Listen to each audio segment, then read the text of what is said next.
আমি শরিয়া আইনে বিশ্বাসী, কারণ আমরা দেখেছি এই গণতান্ত্রিক রাষ্ট্র আমাদের ভাই শরীফ ওসমান হাদির বিচার করতে পারে নাই। আজকে শরিয়ার শাসন থাকলে আমরা কেসাসের বাস্তবায়ন দেখতে পেতাম। এখন আমার প্রশ্ন হলো, শরিয়ার শাসন ব্যবস্থা করার জন্য আমাদের কি করণীয়? খুবই দুর্ভাগ্যজনক বাস্তবতা যে আমাদের দেশে আসলে ন্যায় বিচার আজও পর্যন্ত প্রতিষ্ঠিত হয়নি।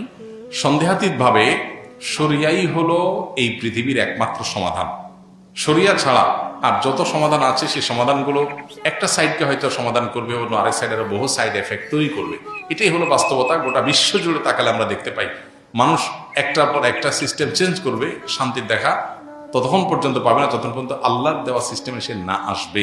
সো শরিয়া দ্বারা শাসিত হওয়ার তামান্না, আকাঙ্ক্ষা প্রত্যেক ইমানদারের মধ্যে থাকতে হবে যে আমি আল্লাহর গোলাম, শুধু নামাজের ক্ষেত্রে আল্লাহর কথা মানতে চাই না, আমার পুরো জীবনের সব ক্ষেত্রে আল্লাহর কথা মানতে চাই। এই মানসিকতাটা প্রত্যেক ইমানদারের মধ্যে থাকতে হবে।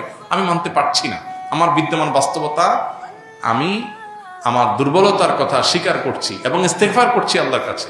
সেই সাথে আমার নিয়ত আছে, ইচ্ছা আছে, স্বপ্ন আছে। এই চেষ্টা করতে হবে যে আমি ভালো চাই, শরিয়া চাই সব ক্ষেত্রে। এই চাওয়াটুকু অন্তত ইমানদারের মধ্যে থাকা উচিত। কিন্তু আমাদের গণতান্ত্রিক এই বন্দোবস্ত এবং এই সমাজ বিদ্যমান বাস্তবতা, এটা আমাদের উপরে এমনভাবে ঝেঁকে বসেছে যে আমরা এই চ্যাপ্টারটাই ভুলে গেছি যে এখানে আল্লাহর বিধিবিধান মানার ইস্যু আছে। আমরা অনেকে মনে করি এই যুগে বোধহয় অচল। এটা একটা বড় পরীক্ষা আমাদের জন্য, অ্যাসিড টেস্ট। এই আমলে নামাজ পড়া, রোজা রাখা যত সহজ, এই জিনিসটা এত সহজ না।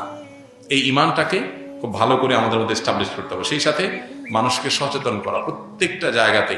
আল্লাহর দিনই যে আমাদের জন্য কমপ্লিট কোড অফ লাইফ, এর বাইরে আর কিছু যে সমাধান হতে পারে না, এটাই যে চূড়ান্ত সমাধানের পথ, সেটা মানুষকে যেমন বোঝানো দরকার। সেই বিউটি, সৌন্দর্যগুলো মানুষের মধ্যে এস্টাবলিশ করা দরকার, নিজের মধ্যে এস্টাবলিশ করা দরকার। আমরা অনেকে নিজে শরীয়ত চাই, কিন্তু নিজের মধ্যে শরীয়ত নাই, বা আমি শরীয়তের চর্চা নিজে ঠিক মতো করি না।